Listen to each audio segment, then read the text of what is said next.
こんばんは。もうあっという間に月末の動画です。早かった、今月。その月の最後の週に上げる動画では、その月のお気に入りのものの紹介と、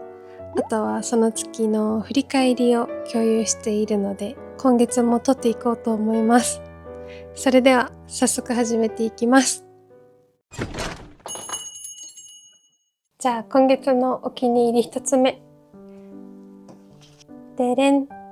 ピックミーというグミです。私はね、コンビニに行くとまずグミコーナーをね、物色するんですけど、ついこの間ね、この目を引くパッケージと、あとはこのね、ザクモチ食感っていうフレーズにすごく惹かれて、試しにね、買ってみたんです。200円くらいだったかな。そしたらね、すごく美味しくて、個人的にとてもハマってしまって、私はこれまでね目にしたことがなかったんですけど SNS で後から調べてみたら一時期出ていて話題になったか何かで売り切れて販売が止まってたらしいんですけど最近またね販売が再開した商品みたいです。ちょっと見せますね、どんな感じか。じゃん、こんな感じでね2層になっていて上のピンクの部分はピーチ味のグミ、もちもちした食感のグミで、下がねこのサクサクした食感のクリスマスケーキの上に乗っているサンタさんの砂糖菓子とかあるじゃないですか。あれとラムネを足して2で割ったような味と食感がするスナック。その2つがねこんな感じでくっついている商品なんです。食べてみます。いただきます。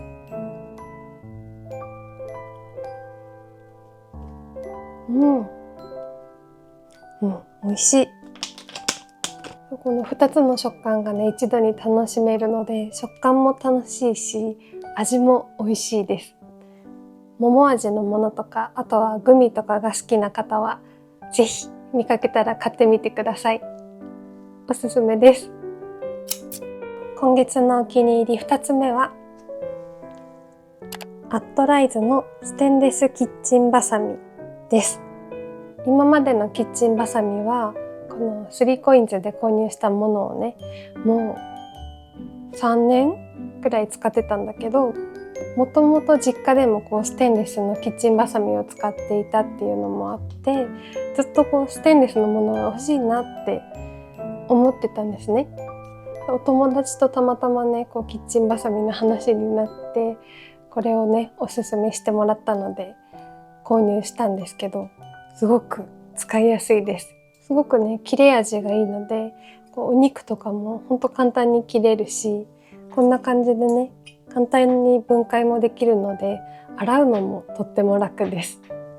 あとはやっぱこのね見た目もスタイリッシュで可愛いなと思って気に入ってます。ちょっとまな板と包丁どっちも出すのは大変だなって時とかに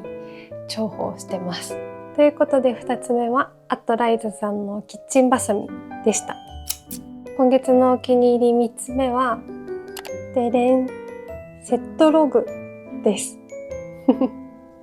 1時間ごとに2秒ずつの動画をね投稿することができて、それをねつながっている人たちの間でシェアしたりできるんだけど、私はね3姉妹なんですけど一番下の妹が誘ってくれて3人のグループがあってそこでねそう1日を投稿したりしてます。1年2年くらい前にインスタグラムでさストーリーのグループ機能みたいのがあった時期があったんですね。このストーリーはこのグループの人たちだけに共有するみたいな、親しい友達とかをもっとこう細かく分類できるような機能だったんですけど、その時もねこう3姉妹でグループ作って使っていて、離れて暮らしてる家族が今どんなことしてるのかなっていうのが分かるから、その機能また戻ってくればいいのにねっていう話をねちょっと前にしてたんです。そういう話をねしてたっていうのもあって多分誘ってくれたのかな。こう3姉妹みんなねインスタグラムとかの SNS を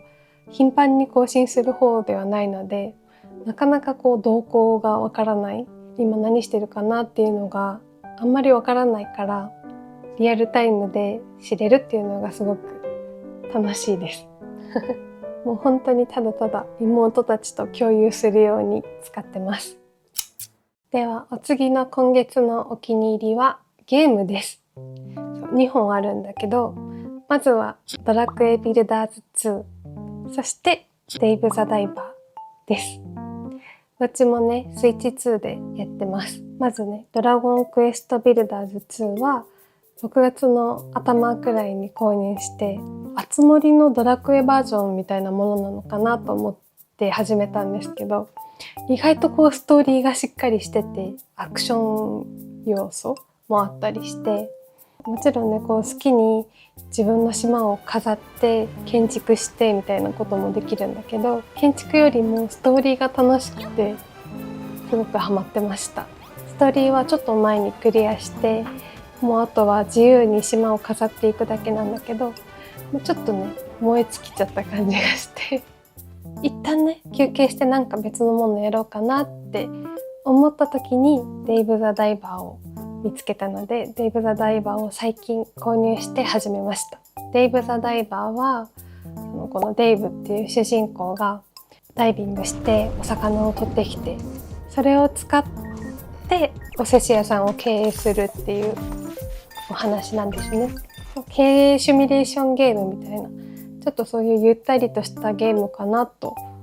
思いきや、こっちもね意外とこう戦う要素が強くて、身につける装備によってねどんどん深海まで潜っていくことができて、そこに強いお魚とかレアなお魚とかそういうのがいて、戦いながら魚を取ったり、海の中で出会った者たちとのストーリーがあったりとか。デイブ・ザ・ダイバー私はセールで買ったんだけど、セールじゃなくても2000円ちょっとぐらいの本当に安いゲームで、なのにこんなにボリュームがあってやり込み要素があってっていう、もう本当びっくりしてますデイブ・ザ・ダイバーは韓国のゲームらしいんだけど面白いです。まだね多分ストーリーも中盤くらいだから、これからまだやることがいっぱいあるのかなと思うんだけど、最近というかここ3日4日はこのデイブ・ザ・ダイバーをずっとやってます。そしてお気に入りもう一個、これはラジオなんですけど、お笑い芸人の見取り図さんのスタンドバイ見取り図というラジオにハマってました。結婚式終わってからもウォーキングだけはねなるべく続けるようにしていて、ウォーキングの時はいつもいろんなラジオを聞いてたんだけど、何だったっけなあ、そうだ、マユリカのうなげろりんっていうね、これも芸人さんなんだけど、うなげろりんっていうラジオがあって、そこの割と最近のゲストに見取り図さんが出ていて、そこで初めてこう見取り図の2人が話しているところを聞いて、見取り図ってどんな人たちなんだろうって興味が湧いて、スタンドバイ見取り図を聞き始めたんですね。そしたらなんかねこう聞きやすくって話も楽しくってハマってしまって、6月はこのスタンドバイ見取り図を聞いている機会がすごく多かったかなと思います。ラジオを聞くのね大好きだから、とりあえずこう目についたラジオは何でも一回聞いてみて、ハマったらずっと聞いてみたいなことを繰り返してるんだけど、おすすめのポッドキャストいろいろあるので、またそれは別でね今度お話とかできたらいいなと思います。はい、ということで今月のお気に入りは以上です。次は今月の振り返り。まず YouTube です。今月も水曜日は4回あって、4回とも無事に無遅刻無欠席で投稿することができました。What's in my bag とシナモンロールを食べに行く Vlog とファミリーマートのおすすめ紹介と、そして今月の振り返り。皆さんはねどの動画が好きだったとかありますかあとはもう一個 YouTube 関連で言うと、今月の頭6月の1日に宝島社さんにお声掛けをいただいて実現したじゃん、こちらのスマホ1台から始められる私だけの Vlog という本も無事に出版することができました。嬉しい。買ったよっていう報告をコメント欄とか DM とかでいただいていて、お友達たちも連絡をくれたりして、本当に嬉しい貴重な機会だったなって改めて感じましたもういろんな本屋さん回ってきたんだけど、自分の本がね並んであるだけでも本当にすごく不思議な気分なのに、私の写真をね今回こうやって表紙に使っていただいたので、こうやって見えるように陳列されてた時に自分の顔を見つけてわってなりましたすごく嬉しかったな。ペグケロもね割とちょくちょく登場してるんです。もう本当にね生涯の思い出に残る一冊となりました。手に取っていただいた皆さん、改めて本当にありがとうございます。今月の振り返り、次は絵です。このねターレンスのスケッチブックを今年中に埋めるっていう目標があるんですけど、4月5月は全くね描けなくて、久しぶりに今月は3枚描きました。これはピンタレストで流れてきた絵を真似して描いただけなんですけど、洋梨の絵、先月国立西洋美術館で見た大きく飾られていたモネの睡蓮の写真を撮ってたので、その写真を見ながら描いた睡蓮です。クレヨンで描きました。これお気に入り。そしてこれは今月上げた Vlog で行ったバッケンというカフェで描いたシナモンロールです。美味しかったな、このシナモンロール。絵を描くのって趣味として好きなんだけど、ちょっと取り掛かるまで腰が重くって、意外と気合を入れないとなかなか絵を描くぞって最近はなれなくて、でもね、いざ描いてみると本当に没頭して描けちゃうから、やっぱりねお絵描きするのって無心になれるから楽しいなって改めて気づけた6月でした。7月もねいろいろ描けたらいいなと思います。お次、今月読んだ本はこちらです。今月読んだ本はエヴァ・ヘラーというドイツの作家さんの思いがけない贈り物というね絵本です。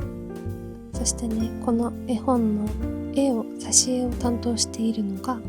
私の好きな画家の一人のミハエル・ゾーバなんです。私がねとってもクリスマスが好きで、そしてミハエル・ゾーバも好きっていうことを知ってくださっている視聴者さんからこんな本があるよっていうのを教えてもらって買った絵本なんですけど、クリスマスプレゼントを配り終えたサンタさんが一つだけね配りそびれてるお人形の存在に気づいて、それがね誰に当てたものなのかなっていうのを探しに行くお話です。子供の頃のクリスマスプレゼントを待っている時のワクワク感とかが蘇ってくるようなお話で、すごくねやっぱりクリスマスらしい心の温まる作品でした。結構文字数が多い作品で、毎ページ絵があるわけじゃなくて何ページかに1枚絵が差し込まれている形なんだけど、まず文章を読んで頭の中でイメージしていたものが次のページとかでこのミハエル・ゾーバの絵で答え合わせができるというか、ミハエル・ゾーバはこうやって描くんだなっていうのを見ることができて、自分の想像していた情景とミハエル・ゾーバが描く絵とをね照らし合わせながら見るのもとっても楽しかったし、子供が読んでも楽しいんだろうけど、なんか結構ね振り仮名とかが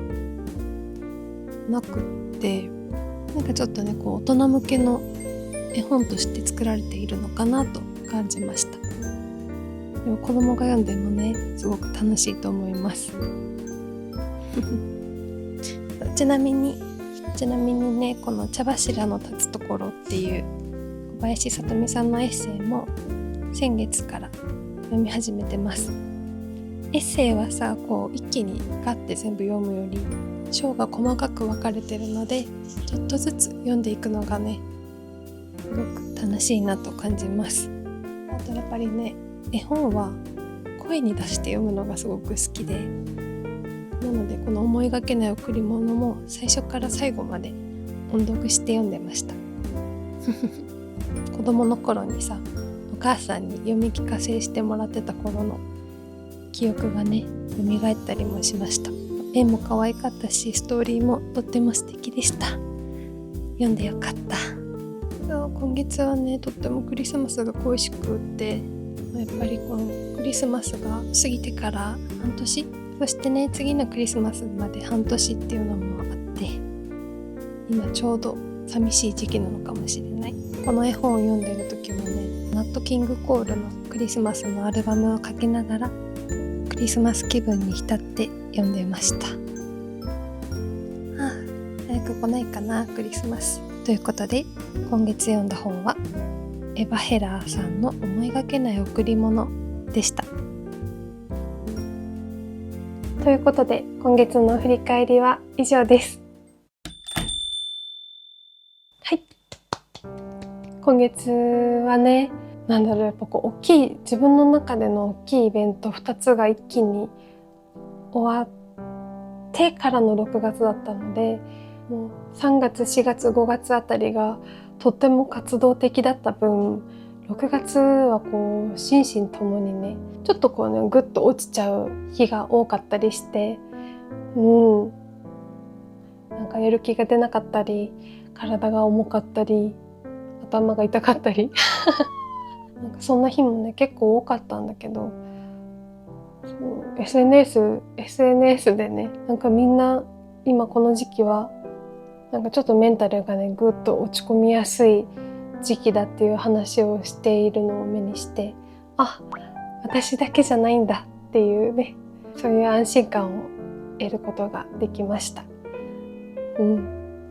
遅い5月病が来ちゃったのかなって思ってちょっと不安だったんだ。暑いのが苦手すぎるから、正直7月8月9月あたりはそんなにね、こう活動的になることってない気がするんだけど私なりのね、楽しい過ごし方を模索してこの夏も過ごしていけたらいいなと思います。皆さんも体調には気をつけて過ごしていきましょう。水分たくさんとってね。はい、本日も最後まで見てくださってありがとうございます。また次の水曜日の21時にこのチャンネルで待ち合わせをしましょう。それでは皆さん、おやすみなさい。いい夢を。バイバーイ。